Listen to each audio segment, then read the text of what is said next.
मैं तो ऐसा है कि ये सेकंड विजिट है, लेकिन जब ये पतार में जो नाश्ता था ना, इस समय में आके ये बिहू हमेशा आके एंजॉय करता, क्योंकि रिश्ता में मेरा मामा है, साला लोग के साथ पतार में नाचा। आज ये सेकंड विजिट है, पिछले बार मुझे चीफ गेस्ट बुलाया था, इस बार भी मुझे याद किया स्पेशल गेस्ट। मैं वो लोग नहीं बुलाने से मैं आ रहा था स्पेशल गेस्ट, क्योंकि ये लोग मेरा बहुत ही प्यार है। मैं यहाँ आने से बहुत अच्छा लगता है।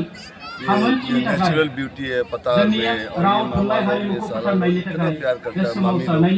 और मैं आपका बोरो कल्चर को बहुत ही वेल डिसिप्लिन मानता हूँ, और जो यूनिटी आप लोग का देखने लायक है, क्योंकि ये 4 गांव मिलके एक साथ जो ऑर्गेनाइज करना प्रोग्राम, माँ पिताजी बूढ़ा बूढ़ी लोग को एंजॉय करा रहे हैं, बच्चा लोग को डांस करा रहा है, लिटरेरी स्पोर्ट्स ये चीज़ हम लोग को करना चाहिए। और ये 4 गांव बहुत अच्छा कर रहा है, और गांव लोग भी इसको सीखना चाहिए। एडमायरेबल, बहुत ही फंटास्टिक, आई लव इट। मैं बहुत जोङो रायजोफ्रा मिथिनानै लानांगोन बिथाङा जे जोंनो हिस्ट्रि मोनसे बाथ्रा बुंदों जारिमिननि बाथ्रा जेब्ला जोंनि बर'फ्राखौहाय ओइटिथ्रिआव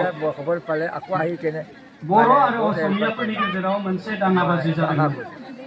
जोंनि गहपुरनि जे जारिमिन बे जारिमिना बर'नि मेइन जारिमिन एकदम गाहाय जारिमिन होननानै जों बुंनो हायो। दा बेवहाय बिथाङा जोंनो सहाय खालामदों। जेब्ला आन्दलना स्टार्ट जादोंमोन बे समाव जोंनि बर'फोरखौ डमिनेट खालामदोंमोन असमिया हारिनि मानसिफ्रा। गावसिनि सरकार, गावसिनि पुलिस गासैखौबो लानानै जोंनि बर' माहारिखौ न' सावनानै होदोंमोन। जोंनि बर'फोरनि सायाव गोबां आक्रमण खालामदोंमोन, आरो बे थासारिनि थाखाय जोंनि बर'फ्रा आश्रय लानो गोनां जादोंमोन। दा बे आश्रय लानो गोनां जानाय समाव जोङो सोरनि मदद मोनदों बेखौ जोङो दिनै हिस्ट्रियाव मिथिगोन, आरो जाय बिथाङा दिनै थांनानै दं बिथाङानो जोंखौ मदद खालामदों, नाभाननि किसारा।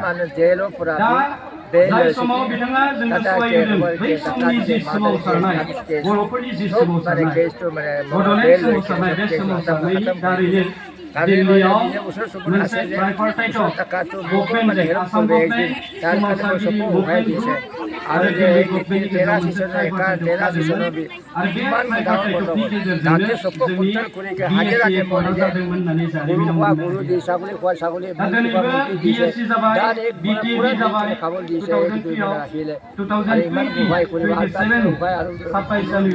जानुवारियाव बिटिआर एफर्टआ जाबाय।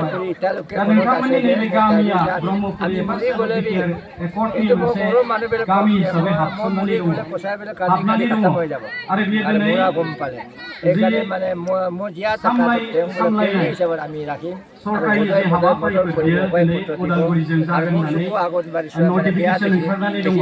दा बे बिटिआर एफर्टआबो नोंथांमोननिया जे बे बिटिआर एफर्टआव इनक्लुड जादों, बे गामिफोरनि हाबनायनि जे जारिमिन